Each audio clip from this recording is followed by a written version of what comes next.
Buenas tardes, jóvenes estudiantes, espero que se encuentren muy bien. Les mando un saludo al profesor Francisco García y en este video vamos a abordar el tema de los antecedentes históricos de la electricidad y la fuerza eléctrica entre cargas. Esto como parte del primer tema del curso de temas selectos de Física 2. El material que estamos viendo corresponde a la página número 98 del libro de texto que utilizan en el programa de telebachillerato comunitario, cuyo link aparece en nuestra plataforma. Veremos de manera muy breve algunos antecedentes históricos de la electricidad para posteriormente centrarnos en la fuerza eléctrica entre objetos con carga. Para comenzar, haremos referencia al experimento de Tales de Mileto, con el cual se considera que la electricidad inicia. Tales de Mileto observó y describió por primera vez que al frotar un objeto hecho de ámbar con alguna piel de animal, el ámbar adquiría una propiedad muy interesante, que era la de atraer pequeños trozos de hojas secas, de insectos, de objetos que no fueran muy grandes, que fueran ligeros. Y bueno, esto quedó meramente como una anécdota. En la figura podemos observar que en el experimento reproducen la observación de Tales de Mileto utilizando un objeto de ámbar y algunas plumas. Esto quedó como una mera anécdota, no se hizo ningún estudio durante mucho tiempo, hasta poco más de 2000 años después, cuando William Gilbert comienza a realizar investigaciones un poco más a conciencia, introduce los términos de electricidad y magnetismo, y observó que esa propiedad, descrita por Tales de Mileto, no era exclusiva del ámbar, sino que existían diversos materiales que tenían esa misma característica. Al ser frotados podían atraer pequeños objetos, y a esos materiales les llamó eléctricos. Más adelante introduce los términos positivo y negativo para los diferentes tipos de carga eléctrica. La primera investigación cuantitativa, es decir, la primera investigación que introduce la posibilidad de hacer mediciones y de hacer cálculos entre las fuerzas de cargas eléctricas en reposo, la realizó Charles Coulomb en el año de 1785 aproximadamente. En realidad, en diversas fuentes reportan años distintos, pero todas coinciden en que se desarrolla entre 1750 y 1785 esta investigación, y estableció experimentalmente la ley fundamental de fuerza eléctrica entre dos partículas cargadas, cuando esas partículas se encuentran en reposo. Dado que fue el primer científico que se dedicó a realizar investigaciones de manera cuantitativa, en reconocimiento a su trabajo, a la unidad de carga eléctrica en el sistema internacional se le llama el Coulomb. Hubo más investigadores que aportaron al desarrollo de la electricidad y el magnetismo. Algunos de ellos lo retomaremos más adelante cuando estemos estudiando los temas que ellos desarrollaron. Vamos ahora a revisar algunas nociones sobre el concepto de electricidad y la carga eléctrica.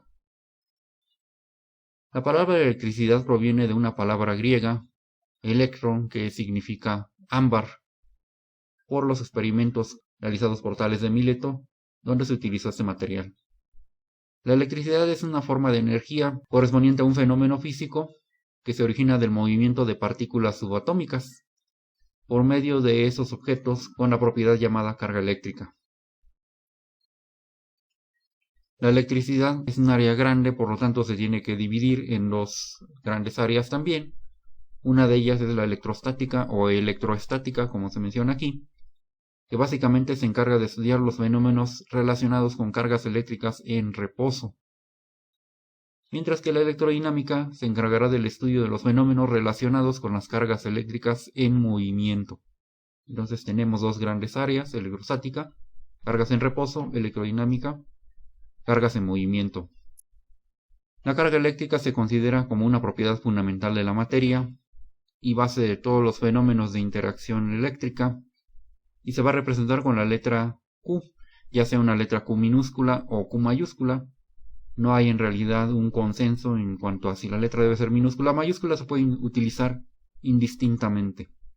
Tenemos dos tipos de carga, como lo estableció Benjamin Franklin, positiva y negativa, que dan lugar a una ley que se llama la ley de las cargas. Si nosotros aproximamos cargas eléctricas de diferente signo, vamos a observar una fuerza de atracción. Pero si las cargas son del mismo signo, entonces la fuerza será de repulsión. Esto suele resumirse en un enunciado estableciendo que cargas eléctricas de diferentes signos se atraen y del mismo signo se rechazan, conocido como ley de las cargas. Este enunciado solamente nos permite describir de manera cualitativa si va a haber una fuerza de atracción o repulsión. No nos permite establecer valor alguno, no nos permite establecer cuál es la intensidad de atracción o repulsión entre las cargas eléctricas. Más adelante vamos a analizar cómo podemos nosotros realizar esos cálculos. Ejemplos de carga eléctrica son el protón y el electrón. El protón es una partícula subatómica con una carga positiva que se indica con el símbolo P+. En ocasiones también se utiliza la E con un signo positivo, una E minúscula. Nosotros utilizaremos P con un signo más.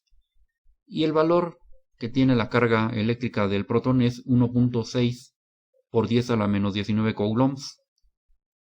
A este valor se le conoce como la carga eléctrica fundamental. Más adelante hablaremos nuevamente de ella. Por su parte, el electrón es una partícula subatómica con carga eléctrica negativa. Su símbolo es una E minúscula con un signo negativo y su carga es 1.6 por 10 a la menos 19 coulombs, pero con signo negativo.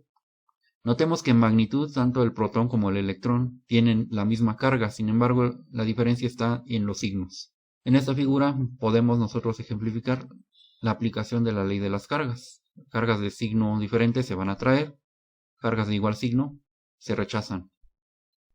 Pasemos ahora a la ley descrita por Coulomb, la ley que nos permite determinar con qué intensidad se atraen o se rechazan las cargas eléctricas.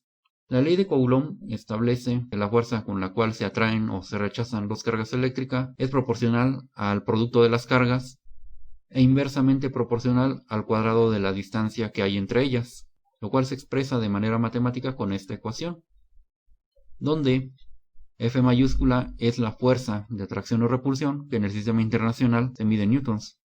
K es una constante de proporcionalidad cuyo valor aproximado es 9 por 10 a la 9 newton por metro cuadrado sobre coulomb al cuadrado, y este valor corresponde al espacio vacío o bien al espacio con aire.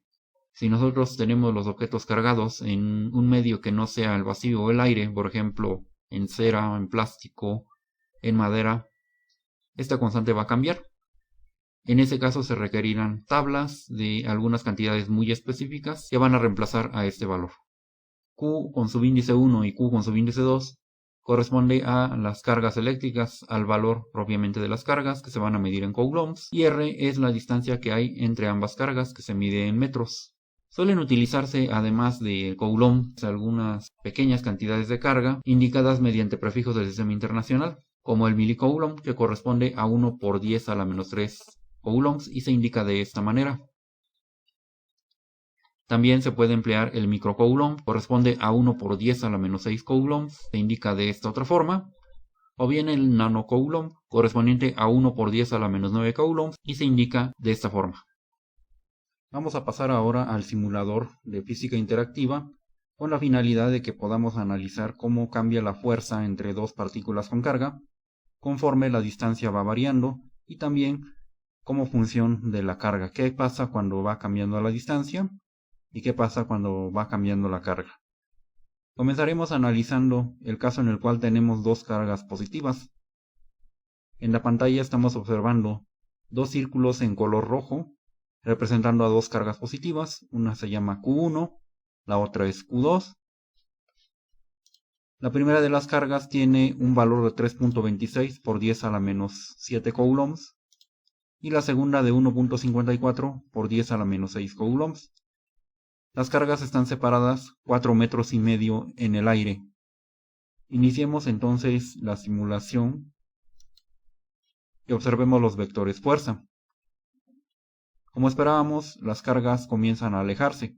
Dado que ambas son positivas, está actuando entre ellas una fuerza de repulsión. Analicemos nuevamente. Revisemos los vectores. Y como podemos observar, las fuerzas se van haciendo menores conforme las esferas, o en este caso las cargas, se van separando. Revisemos una vez más. Estos vectores se van haciendo cada vez más pequeños a medida que las dos cargas se alejan, lo cual nos está mostrando que la fuerza depende de la distancia. a medida que la distancia entre ambas cargas va aumentando, la fuerza entre ellas va disminuyendo, en el caso de fuerzas de repulsión. Pero analicemos ahora qué pasa si en lugar de tener dos cargas positivas, tuviéramos una carga positiva y una negativa. Cambiemos de signo a la carga Q2. Tenemos entonces ahora una carga Q1 positiva y una carga Q2 negativa. Vamos a iniciar nuevamente la simulación con el programa y observemos cómo van cambiando los vectores fuerza entre ambas cargas. Como podemos observar, los vectores se van haciendo cada vez más grandes, mostrando que la fuerza entre ambas cargas va incrementándose a medida que las cargas se acercan. Observamos nuevamente. Y además de mostrarnos que las fuerzas van aumentando a medida que la distancia disminuye, también el programa nos está confirmando la ley de las cargas. Nos está reproduciendo el hecho de que dos cargas con signos diferentes se atraen. Y hace un momento comprobamos que dos cargas del mismo signo se rechazan. Podemos nosotros mover una de las cargas, por ejemplo Q2, la colocamos ligeramente arriba de Q1 y vamos a observar qué es lo que sucede cuando arrancamos la simulación. Lo que vemos es que nuevamente las cargas se van a atraer y las fuerzas aumentan a medida que las cargas se acercan. Podemos hacer lo mismo con Q1, la colocamos ligeramente arriba, arrancamos nuestra simulación y observamos que sigue habiendo una atracción entre ellas y la fuerza aumenta a medida que la distancia entre cargas disminuye. Decimos entonces que la fuerza entre las dos cargas es inversamente proporcional al cuadrado de su distancia, lo cual quiere decir que si la distancia entre las cargas aumenta, la fuerza disminuye y recíprocamente. Analicemos ahora qué es lo que ocurre en el caso de que las cargas cambien su valor.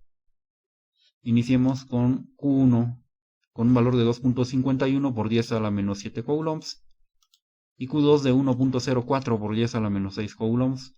Vamos a iniciar la simulación y observemos cuál es el valor que nos reportan los medidores de fuerza para una determinada distancia.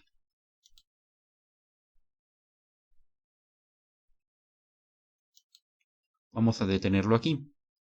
Nos está reportando para estos valores de la carga una fuerza de 1.538 por 10 a la menos 4 newtons. 1.5 por 10 a la menos 4 podemos considerar. Vamos a reiniciar nuestra simulación, pero ahora vamos a aumentar el valor de las cargas. Lo aumentamos hasta el máximo valor que nos permiten los medidores. Recordemos que la fuerza hace un momento nos quedó con una magnitud de 1.5 por 10 a la menos 4 newtons. Iniciamos la simulación, vamos a detener las cargas aproximadamente en el mismo lugar y observemos cuál es la magnitud de la fuerza. Aquí es aproximadamente el mismo lugar que nosotros observamos hace un momento y ahora las fuerzas nos quedan de 0.003 newtons o bien de 30 por 10 a la menos 4 newtons, lo cual es una fuerza mayor a lo que hace un momento teníamos. Por lo tanto, al incrementar las cargas, se incrementa la fuerza eléctrica entre ellas. Esto nos muestra que la fuerza depende del valor de las cargas, concretamente del producto de ellas. Decimos entonces que la fuerza es directamente proporcional al producto de ambas cargas. Con lo cual hemos verificado las dos características de la ley de Coulomb. La fuerza eléctrica entre dos partículas con carga es directamente proporcional al producto de las cargas e inversamente proporcional al cuadrado de la distancia que hay entre ellas. En los siguientes videos vamos a resolver algunos ejemplos en los cuales aplicaremos la ley de Coulomb para determinar la fuerza eléctrica entre diferentes tipos de carga.